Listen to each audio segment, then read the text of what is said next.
Evening, and we're in the book of Proverbs. We're in chapter 5.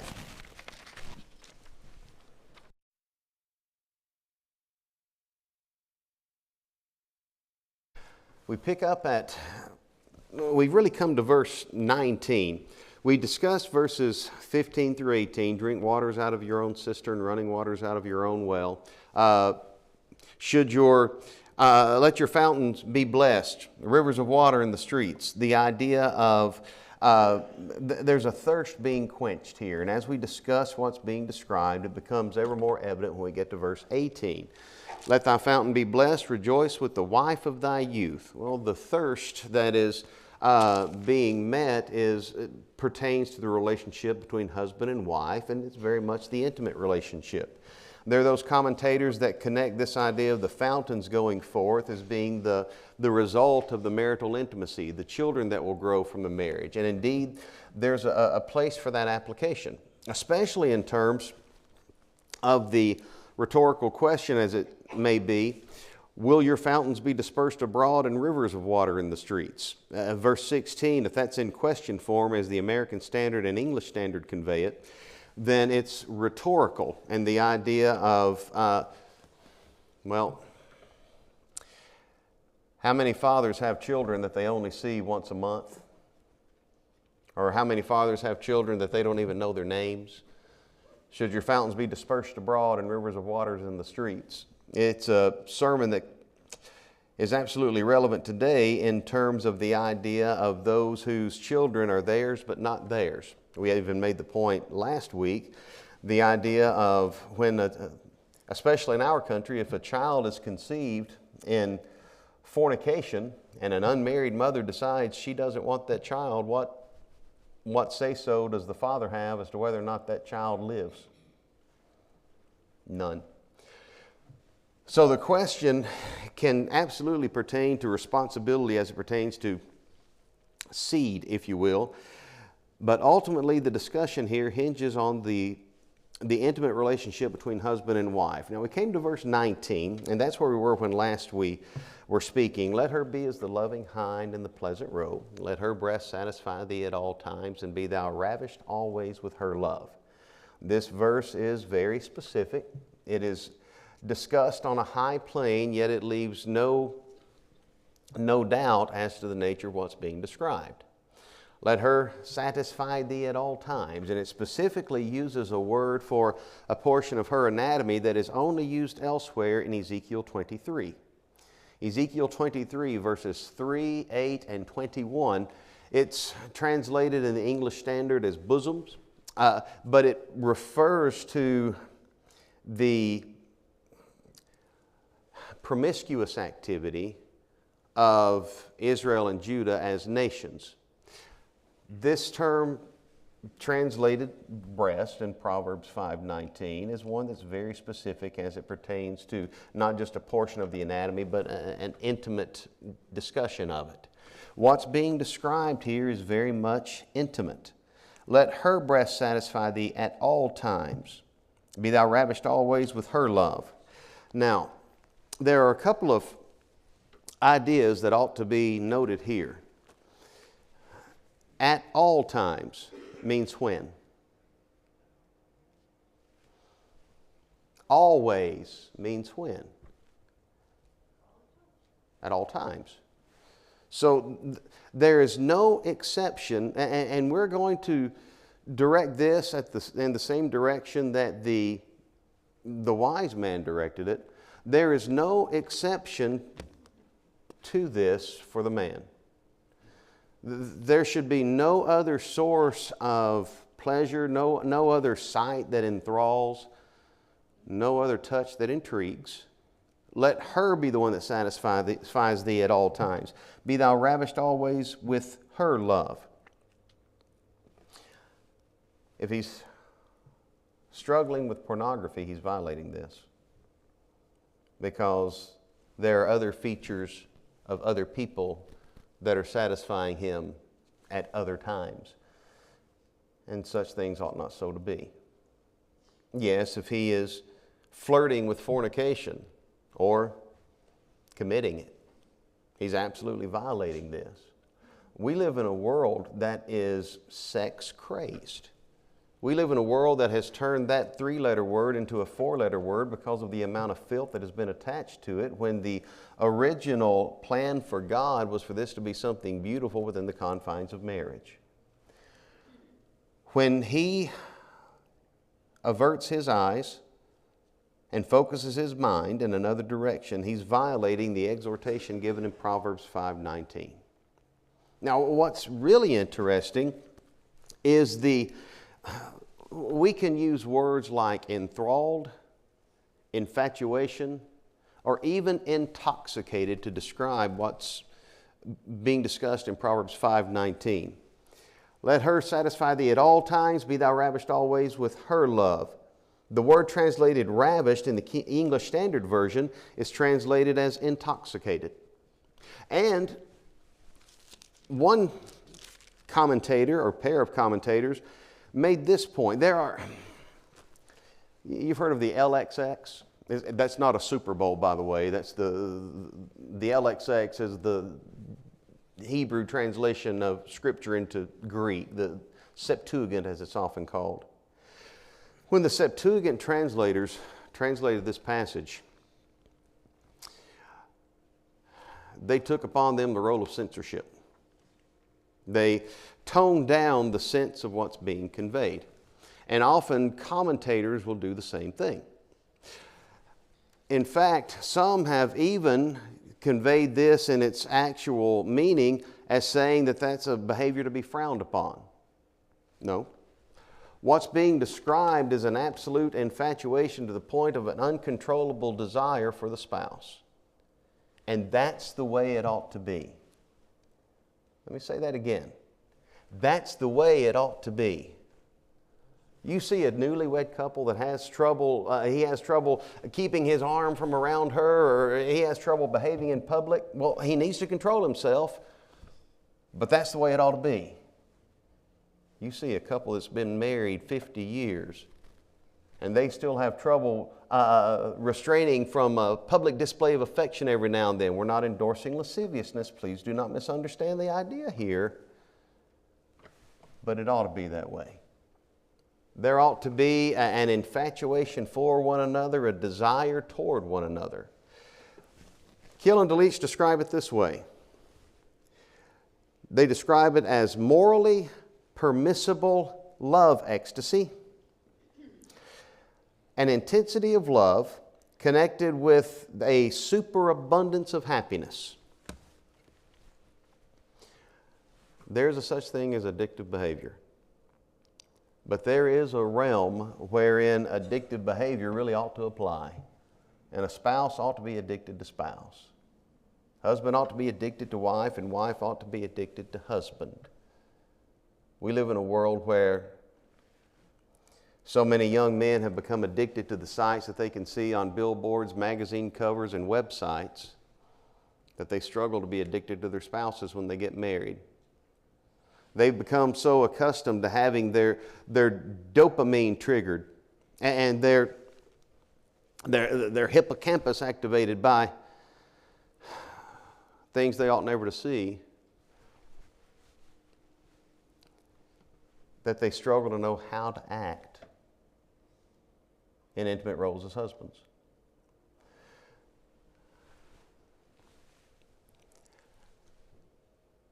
She is to occupy the focus of his desires, not anyone from the past, not anyone from a fantasy. Now, let's go ahead and pursue an implication of what's said here.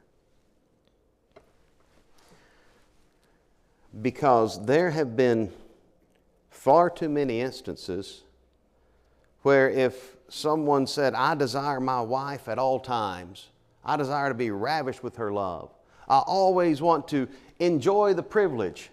Well, you're just a fiend. What are you, some kind of a freak? What's wrong with you?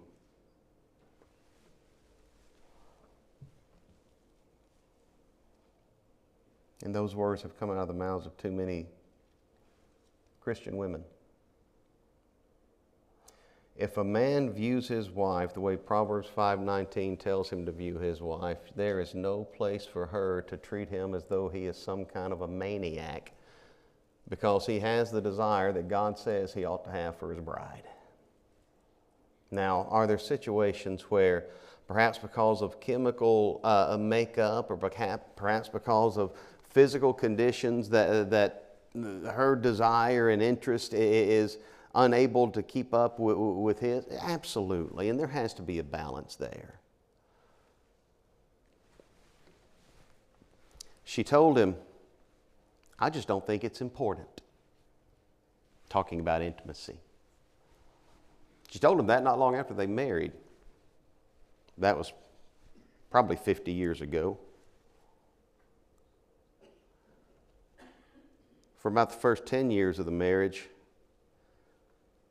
she didn't realize how important it was to him, but she sure didn't exhibit it. So he found his needs met elsewhere. It was never important to her. It was highly important to him, but that just meant that something was wrong with him. And then he tried to hide it for decades. And when it finally came out, she jumped on the confession like a pack of dogs on a three-legged cat and filed for divorce. He had stopped decades earlier. She'd pushed him away decades earlier.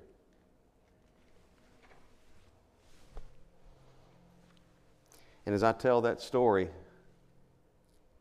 there's more than one couple that could well be in mind as it's told. Proverbs 5:19 is a description of where his eyes ought to be and how she ought to feel about his eyes being on her.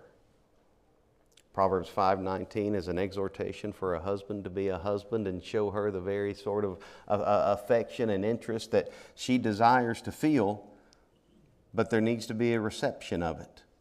Now we move forward to Proverbs 5:20, and there's a contrast given.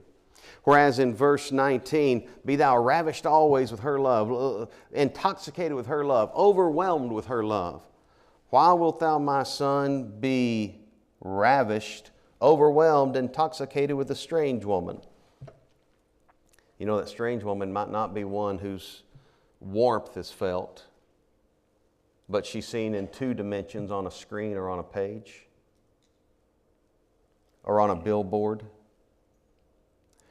Why wilt thou, my son, be ravished, enthralled with, intoxicated with a strange woman? Why will you get your thrills and your enjoyments? Why will you have your pleasure centers activated by the embracing the bosom of a stranger? Why would you behave in such a way?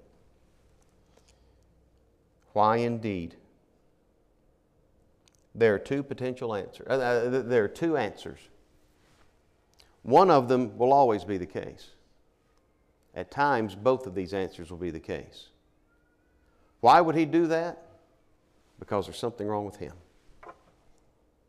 And it might be also because there's something wrong with her. And something wrong with him. Whatever the case, why wilt thou, my son, be ravished with a strange woman and embrace the bosom of the stranger? The wise man gives the responsibility to the young man to practice a proper restraint. Interestingly, who wrote Proverbs? These words are coming from someone that speaks with the experience of regret. These words come from the perspective of one who knows the cost. You think back to what was said earlier in this chapter.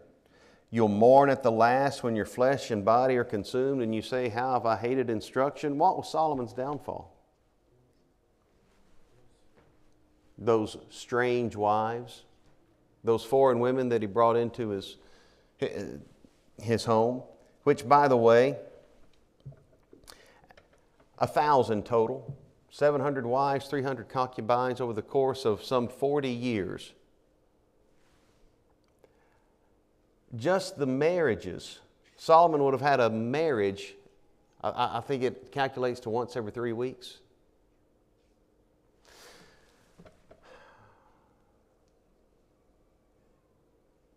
And when he was old, 2 Kings 11, when he was old, his strange wives turned away his heart from God.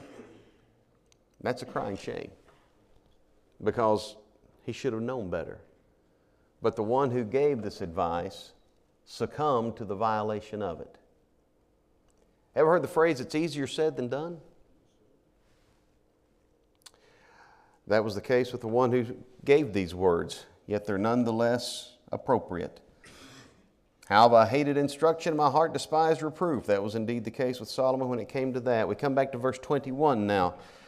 Why are you going to be ravished with a strange woman and embrace the bosom of a stranger? Because, son, the ways of a man are before the eyes of the Lord. He pondereth all his goings.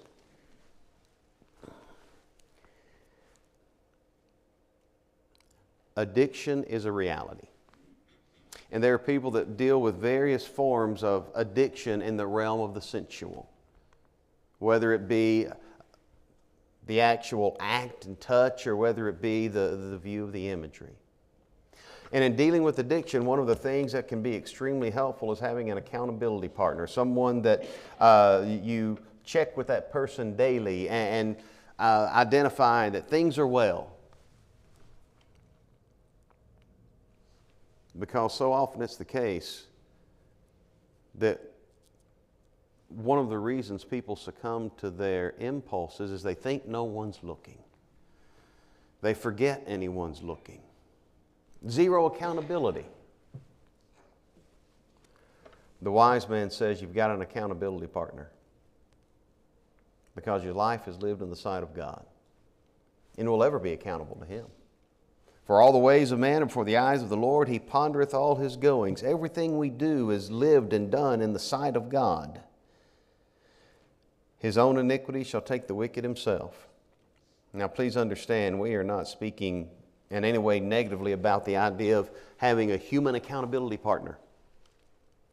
But ultimately, there'll come a point, sooner or later, that those that are in need of an accountability partner will come to recognize that they've had one all along. And it will be accountability before God that will ultimately help them to overcome with the addictive behavior. Verse 22, his own iniquity shall take the wicked himself. He shall be holden with the cords of his sin. His iniquities will take the wicked. They're going to snare him, catch him, hold him, bind him. His own sins are going to come back to bite him. That was described quite vividly earlier in the chapter. He shall be holden with the cords of his sins. They're like bonds and chains.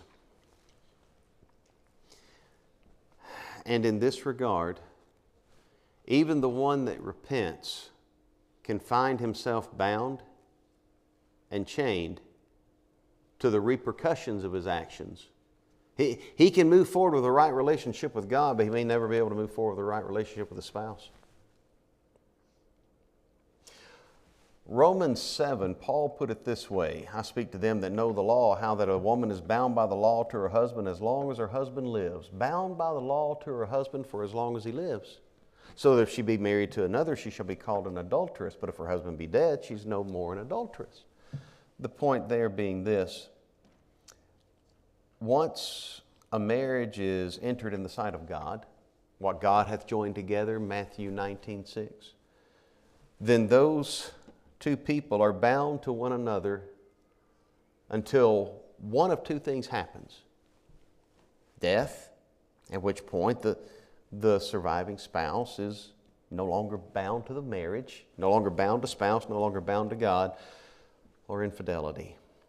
And in the case of infidelity, as Jesus would describe it in Matthew 19, the one that has been unfaithful can be put away. The one that has been faithful and was not guilty can remarry, but the one that was unfaithful is still bound by God's law to that covenant. No, not bound to the other person. That other person's free. But in marriage, they're no more twain, they're one flesh. What God hath joined together, let not man put asunder. He shall be holden with the cords of his sin. The cord of his sin can well be the consequence of having abandoned his rightful marriage. And now he spends the rest of his days ineligible to enter into another. He shall be holden with the cords of his sin. That can refer to his marital status. It can refer to some of the repercussions that come his way. Verse 23, he shall die without instruction. This will be his demise, his end. He is going to die, as the English Standard has it, for the lack of discipline, or we might say correction. He is going to die having never learned his lesson. In the worst case, that's the outcome. And in the greatness of his folly shall he go astray. Proverbs 5, man to man about women. Advice given that is absolutely pertinent to what a godly marriage ought to be. And we ought to make a side note at this point. This came from someone that lived in a time when they were practicing polygamy, but even then that was not what God desired for them to do. Let me say that again. Polygamy was never God's plan for them, as though it was some sort of a status symbol. There are instances in the Pentateuch, the Law of Moses, the first 5 books of the Old Testament, Genesis, Exodus, Leviticus, Numbers, Deuteronomy. There are instances where God gives legislation regarding if someone has more than one wife. But here's the reason why. Suppose you have 2 brothers, Al and Abe. Al's the older brother. He marries Alice, but Al dies before they have a child. What was the responsibility of Abe?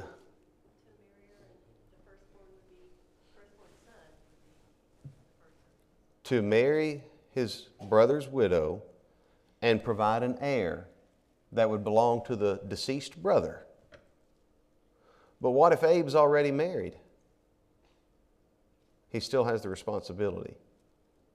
That's the reason for legislation regarding polygamy in the Old Testament. God's law for the home has always been, man shall leave father and mother, cleave to his wife, the twain shall be one flesh.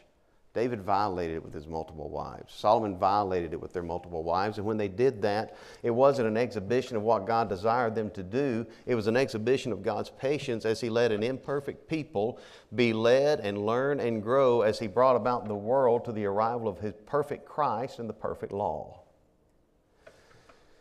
Their violations of God's plan for the home do not stand as justification for people to do the same thing today. So, when we look at what's said in Proverbs 5, it's coming from someone who, even in his life, was violating what God's plan for his home was. Yet even he, through inspired wisdom, described the beauty of the marriage relationship and what it ought to be. Now, we go ahead and move forward. Proverbs chapter 6. We're going to call this chapter Beware of Hazards. You'll notice that's spelled with 1 Z and not 2. We're not talking about the Dukes of Hazzard. Beware of hazards.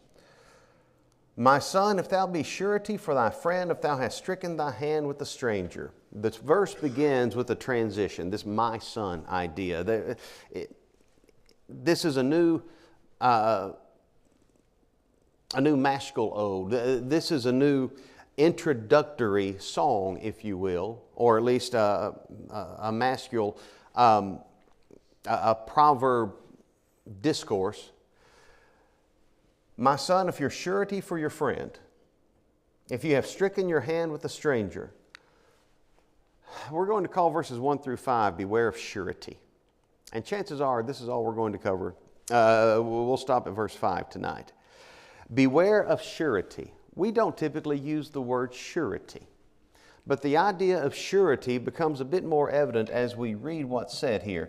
If thou art snared with the words of thy mouth, thou art taken with the words of thy mouth. If you've become surety for thy friend, you've put yourself in a position of certifying, confirming, assuring, guaranteeing someone else's behavior. Can you guarantee anyone else's behavior?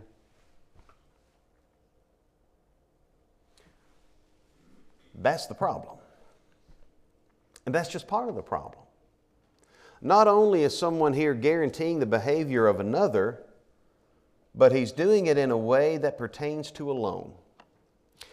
Now, loans act in, there are various ways to obtain a loan. For instance, when you're 16 years old and you've not really had enough of a job to be able to afford to purchase a vehicle, you might have a parent co-sign on a loan. Why would a parent co-sign on a loan for a child to be able to purchase a vehicle? Because the child has zero credit and zero collateral. There's no collateral. There's nothing being put forward, because if things go south and the item being purchased is rendered useless, there's nothing to compensate the lender unless someone stands as suretyship. So a father co-signing on a loan for a child, or parents co-signing on a loan for a child, that's one thing. By the way, there's a sense in which there are various ways to go about obtaining whatever purchase might need to be made, whether it be with a co-sign or whatever approach they take. But such a situation is not necessarily wrong. However, look at Proverbs 6:1. My son, if thou hast become surety for thy friend, the King James translates it friend, other translations have it as neighbor. If you become surety for thy neighbor, if you have stricken your hand, the King James has with a stranger. Other translations have for a stranger. And here's part of the problem. This isn't someone saying, I'll vouch for my boy. This is someone that apparently is vouching for one whose word he doesn't even know if he can trust. There are a number of lessons contained in the first 5 verses of this chapter. Let's go ahead and read through the first 5 verses, and we'll draw out some ideas. You're snared with the words of your mouth. You're taken with the words of your mouth. In other words, your mouth has written a check that your portfolio is going to have to cash. Your mouth has gotten you in trouble. Our mouths never do that, do they?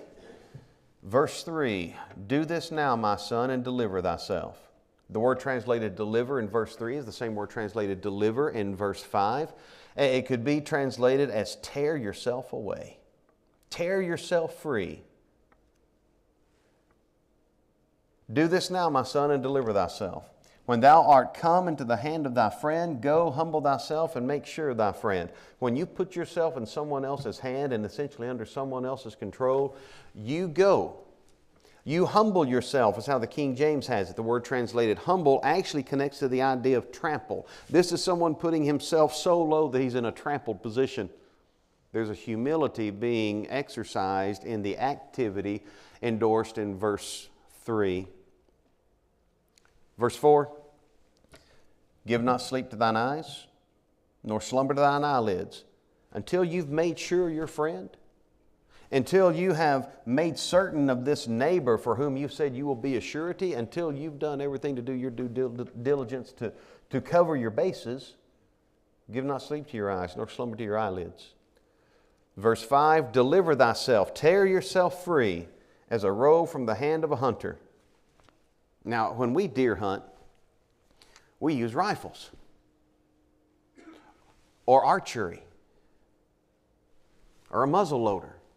Personally, I prefer a 7 mag. They don't go as far. But when we hunt, we use items from a distance. Deliver yourself as a roe from the hand of a hunter. Now, suppose you're one of these really macho fellas that says, I want to kill me a deer with my bare hands. What kind of a fight is the deer going to give you? Deliver yourself as a roe from the hand of a hunter. Oh, they'll put up a fight. Or as a bird from the hand of a fowler. Have you ever tried to catch a bird that was wounded and you're trying to help it? The bird doesn't know what you're trying to do. The bird just sees you as a danger, a threat.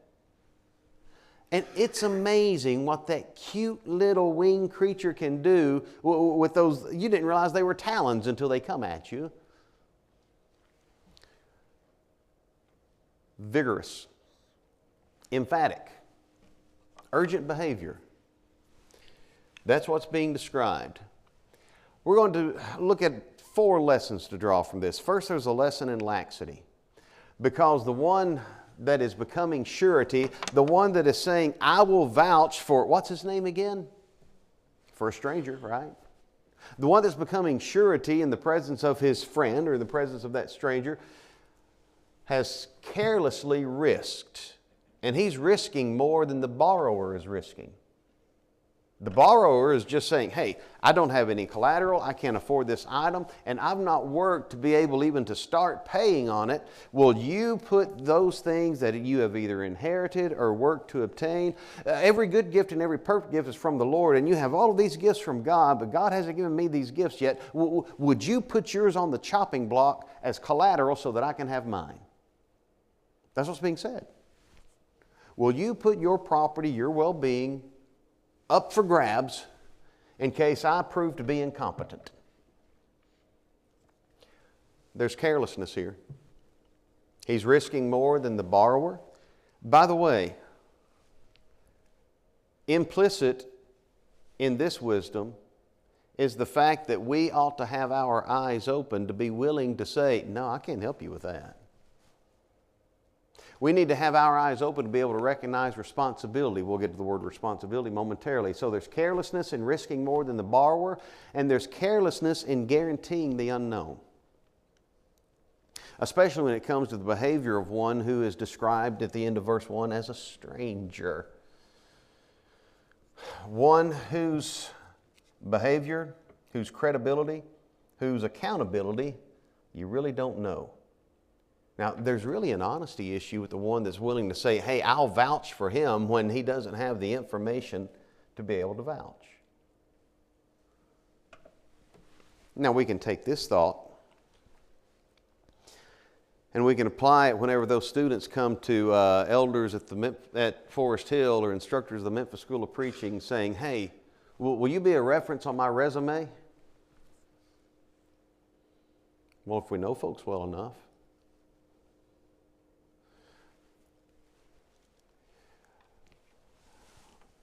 The one that is becoming surety is in a position to where he has a responsibility to exhibit integrity toward the one wanting to borrow and toward the one willing to loan. He ought to be seeing himself as a mediator on both parts instead of just falsely representing the one that needs money and then putting everything he has on the line because of it. He's guaranteeing what's uncertain, instead of doing due diligence to be as confident as he can in the vouching that he's giving. So there's a lesson in laxity. And yes, there's a lesson in integrity. You're taken with the words of your mouth. You're snared with the words of your mouth. Your mouth has gotten you in trouble. You said you would vouch. And now if things go south, or if the borrower leaves town, you're stuck with the bill. There's a lesson in integrity. And if integrity was not exercised at the point of being willing to strike hands and be a surety for the debt, if integrity wasn't exercised in an honest evaluation of the competency and reliability of the borrower, then integrity is going to be exercised by force when it comes to paying back the collateral because the borrower proved to be unreliable. There's a lesson in integrity. There's a lesson in responsibility. And here's one that we definitely need to keep in mind. Do this now, my son. Notice he doesn't say do this. He says do this now. Immediacy. Deliver thyself. When you are come to the hand of your friend, you go, you humble yourself, and you make sure your friend. You take responsibility to go and ensure that this person for whom you vouched is honest.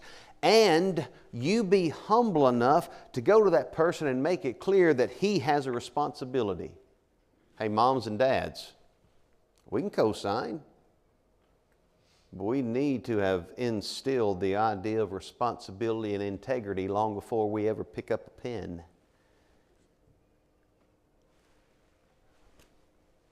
Go. Humble thyself. Make sure thy friend. By the way, the person that comes to you and encourages you to keep your obligations, to meet your debts, to be a person of your word, and to do what you said you were going to do, that person is acting in a humble way. That's not arrogance. And that person is truly being a friend.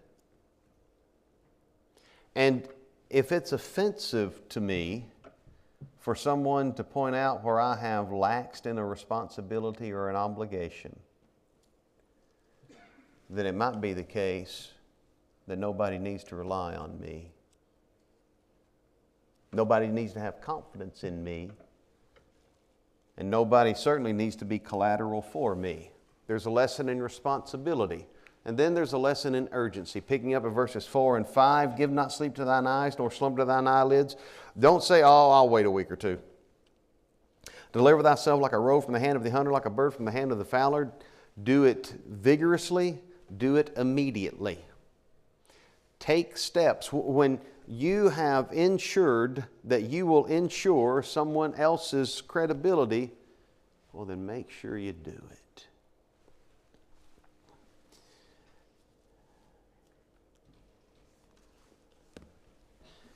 Deliver thyself as a roe from the hand of the hunter, and as a bird from the hand of the fowler.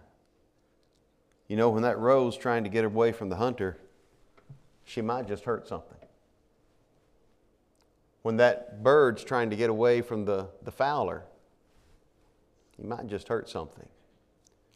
Well, if we recognize the danger of having vouched for those for whom we're not qualified to vouch, it needs to scare us to the point that we might just hurt something.